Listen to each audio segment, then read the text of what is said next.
MP MLA हाइबसी अखोई प्रजा मियामना खनबने boat काखरब मिसक अदु मथंग नुमित हेक्ता लाई ओनखी उनजगे हाइदुना मियोय किया अयुक खुदिंगी परेंग लेंगे लाइसंगदसु असुम तौना बताय MLA नत्रग मिनिस्टर अमनबु यारदी लोइना यारे हाइबसी मियामगी थाजबने मसी कदाई फावबा चुमलबनो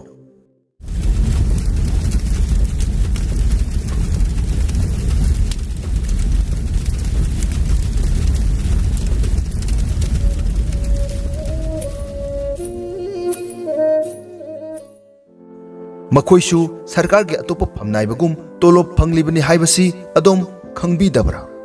मखोइना फंगलिब तोलोब अदु मथौ तौनबने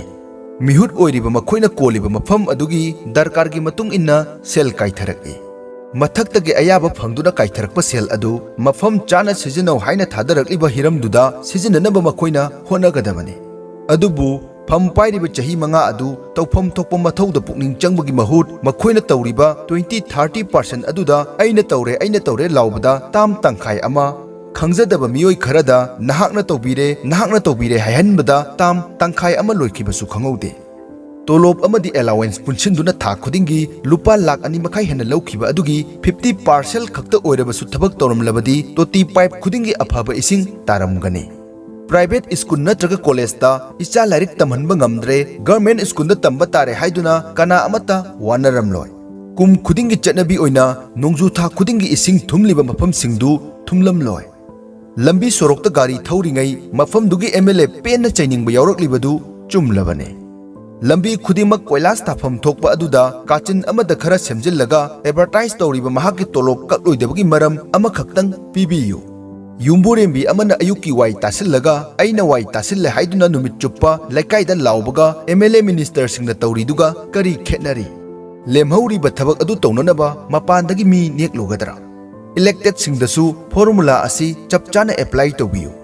मखोइना फंगलिबा सेल अमदी चाउना कोटी दा काइथरकलिबा सेल अदुसु अइखोइ मियामना थीरिबा टैक्स अदुदगिनी थुम नत्रगा बिस्कुट पैकेट अमा लैबा फावबदा टैक्स याउरी मोबाइल दा हापलिबा रिचार्ज अदुसु टैक्स याउरिबने लौमी अमनसु हजिरा सुबा अमनसु टैक्स थीरी मदुगी टैक्स अदुननी पुलिस आर्मी गवर्नमेंट की ओजा गवर्नमेंट डॉक्टर DC दा फंबसु पार्लियामेंट दा फंबसु मखोइ खुदिंगमकी था खुदिंगी लिसिंग कुंथ्रानी फुदगी हौरगा लाख कयागी तोलोब थीरिबने अदुनबु मखोइ से पब्लिक सर्वेंट हाइबदी प्रजागी मिनाय फजबा लोंदा मियामगी थबक तौबा हाइनरिबसी खंदुना येंगबियो मरम चादना लुपा तारा तिंगबगिदी अइखोइना साउनै मरम चादे हाइदुना येतले अदुबु अइखोइगे अपुनबा टैक्सदगी तोलोब चारिबा मखोइना अइखोइमकी मांगदा तौरिबा अरानबा अमदी मथौदा मचेत अमखक तौसिनरगा लाख तोलोब चारिबा मखोइगे थबक अदुबुदी अइखोइना हंगतना येंगलुबा ngamde मसी अइखोइना खंगमनदबगिनी अइखोइ इसागी राइट निंगथीना खंगबा चंगे राइट हाइरगा लंबीदा अचापोट मकु लंगथोकपदु नत्ते अइखोइगी टैक्सना तोलोब सादुना पीरिबा मखोइना थबक मपुंग फाना तौदबदा वहंग हंगबा अदुबुनी अइखोइना मखोइबु कीगदबा नत्ते मखोइना अइखोइदा उलकपा रेस्पेक्ट अदु मखोइदसु तौबीगनी अदुबु मसिगे ओना तैनबदा अइखोइना गवर्नमेंट थबक तौबसिंगबु किनै हंगोइनै मखोइदा हंगतना वांगांगबदा खौतक चाय अइबीदा थोखिबा मतांग अमगी वारिनी पुलिस स्टेशन अमदा पुलिस खरगे अरानबा थौंग अदुबु अइबीना यानिंगदे हाइरोइ बेकिंग लेतबा अमना यूनिफॉर्म सेटपा अमगी मराल ताकपा हाइबसी हौजिकांदी तौनद्रबा चटनबीनी पुलिस अदुना शाउना हंगलके नंग कना ओइरिगे अचौबा फमनाइबा अमगी मरी मता ओइरी नत्रगा इलेक्टेड अमगी अकनबा वाकर ओइरी हाइरक्तौ मानबा जाने पाउखुमदा हाइखी लैबाक असिगी राइटफुल सिटीजन अमदी टैक्स प्लेयर अमा ओइरी तोइना ताखिदबा पाउखुम ओइबनरा करिनो पुलिस अदु ngaiहak तुमिल लैखी नोकपदी नोकहौदे ताबीरिबा अदोमनसु असुमना खंथखिबा मिकुप याउखिब्रा इलेक्शन कुइररोय सही मंगा सिदा उजगे फंखिद्रबा महाक्तो अदोमगी थोंगान लाक्लनी अवार्ड अपा हंगलरनी कोइलास की ममी मांगख्रबा लंबीदुदा कोइलास थाबीगे हाइदुना नुंग चाइरकलनी मफम खरददी चाइबसु हौखरे मिशिंग याम्बा इमुंग ओइरगना नचा थबक हापीगे हाइरकलनी खोंबान चोंगबदा कोकपा वासक कया सकलरनी साउना खुमलुरसु मराल ngakpiu हाइरकनी तौबुदी बोट काखरगा कारण तारकपदी सोइदरे अदुना हंतकी इलेक्शन असिददी सेल यलकप खुदिंग खुद अनिने लौसिनबियो अदोमगी चही मंगागी चुरुप अमदी तलब की टैक्स खक्तदा थीखिबा सेल अदु हंजन पोते अदुबु वोटिंग मचिन नमलमदाई मिकुप खरा अदुददी अदोमना हौखिबा चही मंगासिदा मतम चाना अमदी चांग चाना फंखिद्रबा रसनगी चेंग केरोसिन तोती पाइप यौरक्तबा यौरक्लगना इसिंग अफबा तादबना मरम ओइदुना इसिंग गारी कौदुना लैखिबा इसिंग मतिक चाना सेंबिद्रबा खोंगबान नालासिंगदगी चेंथरकपा इसिंगना थल्लबा लंबी गवर्नमेंट स्कूल मतिक चादबना प्राइवेट स्कूल थादखिबा सेल कयासी मुन्ना निंगसिंगबियो पेंदबा हेंते हेनमलगना नोटागी ऑप्शन अमसु लैबने मयामदा अहाकी ऑब्जर्वेशन खर थमजगे मसिदा ताबीरिबा येंगबीरिबा मियामना यानिंगबा यानिंगदबा हाइबदु मखागी कमेंट बॉक्स ता शेयर तौबिरमनबसु हाइजरी लाइरबा हाइबसी अतै करिसु ओइरमद्रे इनाक खुनबसिंगी लैहाउ ओइरमले क्राइम द सेनदुना इन्वेस्टिगेशन तौरिबा अदुगा कन्विक्स ताद्रिबा मियोय अमबु इंडियन सिटीजन बु ओइरबदी बोट लेप्तुना लॉ मेकर अदुम ओइबा याय जेल द लैना लैना बोट लेप्तुना कारगा MP MLA ओइखिबा कयानी ngasiगी फजरबा कॉन्स्टिट्यूशन असिगी मनुंगदा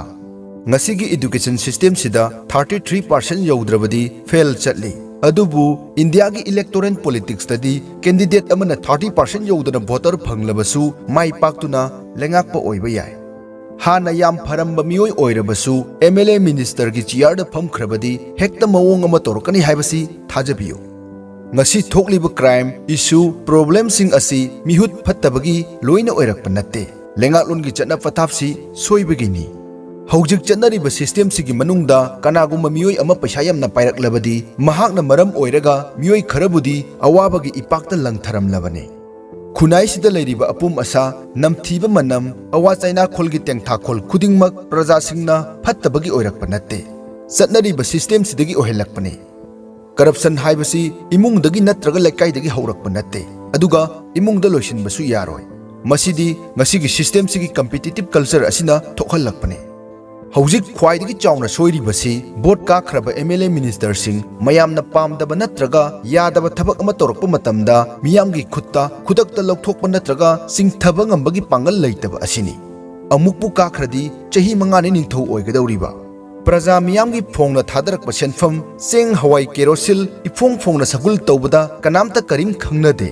लोनना का मनुंगदा नंबा वीडियो क्लिपना पुमचाई हेक्ता चाय मतम सिगी लाइरिक हिबा मियोय अयामबना प्रॉब्लम कयागी हौरकफम ओइरिबा सिस्टम सिबु यामना हेना थाजै मरमदी लैबाकतुदा चटनरिबा लेंगाकलोन अदुना ख्वाइदगी अफबा लेंगाकलोन ने हाइबसी एजुकेशन की सिलेबसता निंगथीना तंबिरकपगिनी मतम सिदा अचुंबा असेंगबबुदी अरानबना हेना पांगन कल्ले मसिगी चावरबा मरम अमा हाइरगदी हौजिक शक्ति लैबा सेंजाउ पाइबा मियोइसिंग अयामबा अरानबा पांबैना पाइखिबा शक्ति ngaktani तंजा असि लौजरगा व्यूअरसिंगदा पाउ अमा तमजगे सोशल अमदी पॉलिटिकल की वारोल अकनबा यावबा वीडियो खरदी सब्सक्राइब तौबिरबा मियोइ खक्तदा नोटिफिकेशन चल्ले सब्सक्राइब तौबिद्रिबा इरैचा सिंगना सोइदनमक सब्सक्राइब तौसिनबियो अमदी ऑडियो वेब सीरीज पांबिबा मियोइ सिंगिदमक मियेंग ताबियो खुनाई असिगी मिंगसेल तिलोतमा हाइरिबा वीडियो असिगी लिंक डिस्क्रिप्शन अमदी पिन कमेंट ता पिजरी पुमनमकबु थागतचरी।